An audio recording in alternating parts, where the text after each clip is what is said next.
देखिए, तो दुर्घटनाग्रस्त हो सकने के भय से घर से बाहर ही ना निकलना, ये उसका एक उदाहरण है। दूसरा तरीका है जोखिम अपने पास रखना, मतलब रिस्क रिटेंशन।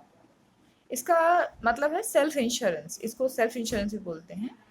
और ज़्यादातर रिस्क हम अपने पास रखते हैं। जैसे आप समझिए कि आपके घर में एक मोबाइल, आपके पास एक मोबाइल है, और अगर मोबाइल कभी आप ट्रेन में जा रहे हों और वो चोरी हो जाता है, तो उसका कोई इंश्योरेंस जनरली हम नहीं करवाते हैं, और वो फिर आप दोबारा या तो उस चीज़ को लेते हैं। तो आपने क्या किया, वो रिस्क आपने खुद अपने ऊपर लिया है, आपने रिस्क को रिटेन किया है, जोखिम अपने पास रखा है।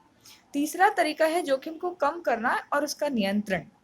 देखिए, जोखिम कम करना मतलब जोखिम ना होने, ऐसी कोशिश करना कि जोखिम ना हो। जैसे घर में फायर इंश्योरेंस, आपने घर में आपके फायर ना लगे इसके लिए आपने इक्विपमेंट सही लगवाए हैं, तो क्या होगा, आग नहीं लगेगी।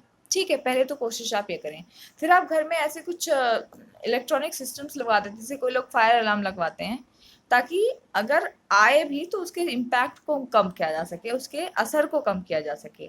तो लॉस प्रिवेंशन जो होता है, यानी कि घटना के अवसर को कम करने के उपाय, हानि रोकथाम उसको बोलते हैं लॉस प्रिवेंशन।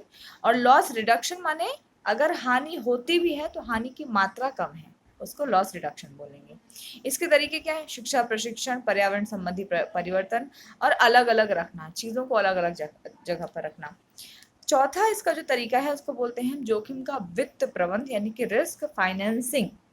क्या है ये चीज़, यानी कि रिस्क को फाइनेंस करना, रिस्क पे जो लागत आएगी वो देना।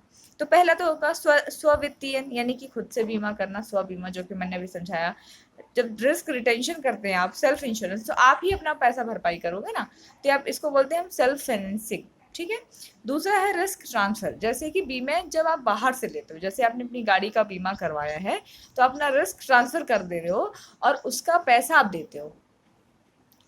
और बीमा रिस्क ट्रांसफर का ही एक तरीका है। इंश्योरेंस क्या होती है, एक ऐसी घटना जो हो सकती है और नहीं भी हो सकती है, हो सकती है और नहीं भी हो सकती है, उसके लिए इंश्योरेंस होता है। और एश्योरेंस क्या होता है, जो घटना जरूर होगी लेकिन उसका समय निश्चित नहीं है, घट सकने वाली अवश्य घटने वाली घटना, लेकिन उसका समय निश्चित नहीं है, उसके लिए हम एश्योरेंस करवाते हैं।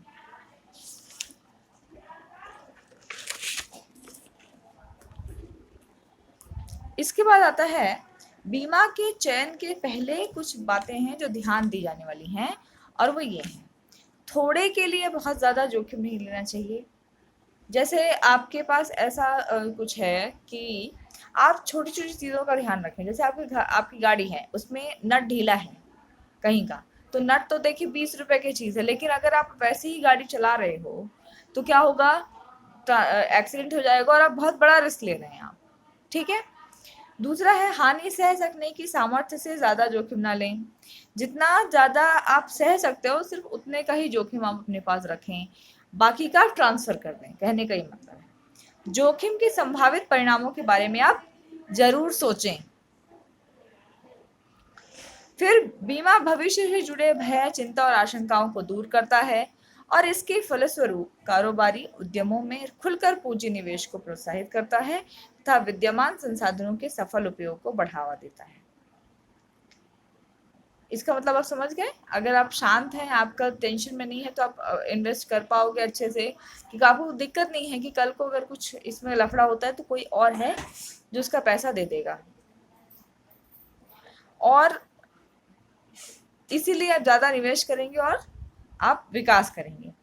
फिर जोखिम स्वीकृत करने के पहले बीमाकर्ता योग्यता प्राप्त इंजीनियर एवं विशेषज्ञों से बीमित की जाने वाली संपत्ति के सर्वेक्षण एवं निरीक्षण की व्यवस्था करते हैं। वे मूल्यांकन के प्रयोजन हेतु न केवल जोखिम का आकलन करते हैं, परंतु साथ